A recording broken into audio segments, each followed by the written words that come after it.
This is Bumper to Bumper, the car show. Drive in anxious and cruise out confident. With the best automotive information for your vehicle. And now your hosts, Matt Allen and Dave Riccio. Well, shucky do, and welcome to Bumper Radio. I am Dave Riccio here along with Matt Allen. And together we are your KTAR car guys, heard every Saturday from 11 to noon. At Bumper to Bumper Radio, we're helping you, the motoring public, that's you, have a better overall car experience. So if you got car questions, we've got car answers. So we are looking forward to your phone calls at 602-277-5827, 602-277-KTAR. And for the shy types, you can text us at 411-923. Today on the Bumper to Bumper Roadmap, Matt, we're going to have to come up with a fact or fiction here pretty quick. We're going to be doing a fact or fiction. We're going to be taking open phones and text for most of the show. And then New Year's resolutions for your car, because it's that time of year we got to. It's a moral imperative to talk about this kind of stuff. It's time of year to make some commitments that we will never commit to. Right? Right. Well, I'm going to tell you the number one commitment that you need to make for your car this year.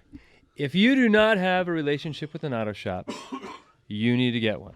All right? If you're an orphan customer, I meet so many orphan customers that come in, and I do get to fix something on their car, but I can tell the car's been serviced by like 75 different people. Yep. And they all had a different mentality for how they wanted to maintain the car.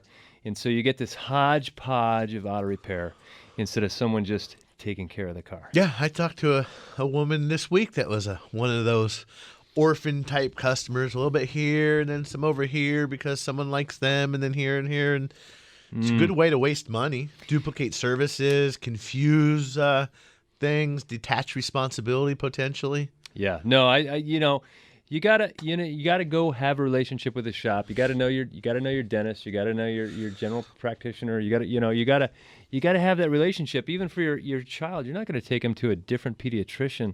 Every time they go in, you're gonna find a pediatrician that's gonna take him up through the age where he's got to go get a real doctor. I mean, not pediatrician's Right. Not a real doctor.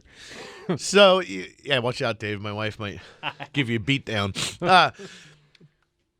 So you've either got the shop, you have a good mechanic, and you have that relationship. Great, stay there. If you don't, you need to find one, and that's what we're here partially for, to help you find those guys, and they're listed at bumpertobumperradio.com. So we've established that we need a shop to go to. We no longer want to be an orphan. We want to go home to the same place every time we have a problem or need some simple maintenance. But as far as resolutions for your car, I guess we want to resolute to take care of it. And many people are already doing that. Some people think they are, and maybe they're not.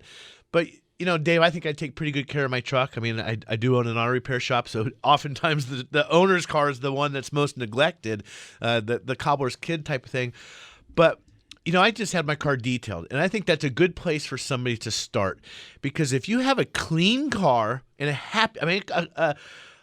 clean car is a happy car. Yeah. And whether you're just driving your car down the road or parking your car in the parking lot or taking it into the shop, everybody likes a clean car. It's a sign that you care about your car. I bet if your car is just this disgusting, horrible car in the parking lot, somebody might just not really think twice about opening the door into it if you're parked a little close to them. That's but if true. your car looks nice and it's clean, I would say it's all about attitude, right? Yeah, So if you're taking care of your car and you're washing it and you're loving it, you've got a good attitude towards your car. And it's going to show over the life of the car. Exactly. If you don't have a good attitude towards your car, it's going to be all used up by the time you're done with it. Yeah, well, and you're not before you're you're done with it. Yeah, before you're done with it, and you're not going to get to enjoy this car. And even you said get it detailed. As a matter of maintenance of your car, it's got to be waxed. One of the things that happens when they detail a car is they wax the car. Yeah.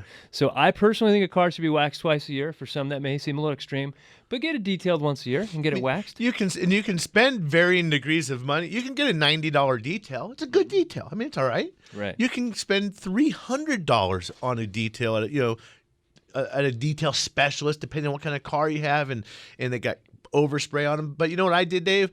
I tend to carry just a lot of crap accumulates in my car.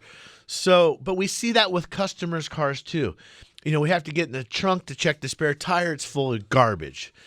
We've got Junk in the trunk. The glove box. We're looking for a receipt or have to get a number off the registration, and then in the glove box is overflowing. So, and that happened to me too. I mean, A Costanza glove box. Yeah, Costanza, like the wallet, exactly. Boom! It blows up. So I just got one of those totes from Home Depot, and before I took my truck about 3 weeks ago to get it detailed, I emptied everything. I mean, I emptied the glove box, the center console, pushed the seats all the way forward, went digging underneath the front seat, the back seat, everywhere. You'd be amazed at what you find in there and how much junk doesn't need to go back. And then I took only what I need and put it back in the car. And half the other stuff just went right to the trash Oh, is that can. where you found your badge to get in the station? Matt always calls me, dude, you got your badge? You gotta let me That's in." been in my wallet forever. It's just a hard time keeping track of my wallet. That's the problem. So go empty all the junk out of your trunk in your car, and you're going to find out how much of it you don't. You know, it's going to save on gas mileage. Hey, emptying the junk in the trunk on the car is easier than emptying the junk in your trunk that makes you go run around the block. You don't have to stay committed as long. That's true. I had a customer come in with a clunking noise that happened going around corners. You know, just a basketball in the trunk. Yeah. I'm like, it's just junk in the trunk. You know. So it's funny. This noise is driving me crazy. Yeah. I don't know what it is. Clean it out once in a while. Hey, we had one time a car, the lady had a leak. Things leaking like in the back. That doesn't make sense. There was a bag of rotten groceries in there. She forgot about it. Dripped down in the. It moved over on the. This was an older rear-wheel drive GM car, and it's leaking out. So, but then what else, Dave? So the resolution is. Get a shop, get a relationship. Don't be an orphan customer. That's a good way to ruin a car, is to be an orphan customer. Okay, so you got to have that relationship. Get your car detailed. And then you know, it's like my dentist. When I go to my dentist and I get a cleaning, they go ahead and just schedule my next appointment, you know. And you're gonna go to the auto shop 3 times a year, okay? The average person drives 15,000 miles a year. If you're a 5,000 mile oil change, hey, you know, you're gonna be there in March, you can be there in June, you're gonna be there in, you know, October. You know, kind of do it that way. So that is definitely, you know, kind of plan for that. And you need to also budget. You know, the other thing we talk about is stress and anxiety in relation to auto repair. It's stressful when you get caught off guard by it, okay? If you're getting caught off guard by auto repair, you know, your car is going to break eventually, or it's going to need maintenance. You know, it's not going to need maintenance eventually. It needs maintenance regularly. Yeah, You know, it's going don't to be eventually surprised need by a it. repair, but it always needs to be fed. It's just like the kids. You got to feed them constantly. And same thing with your car. You got to feed it to keep it going. Just keep putting tokens in the machine. You just have to do it. Yeah. So you got to know that you're going to do that, and you can put that in your calendar now, so you're not caught off guard by it. The younger your car is, the less money you need to budget for auto repair.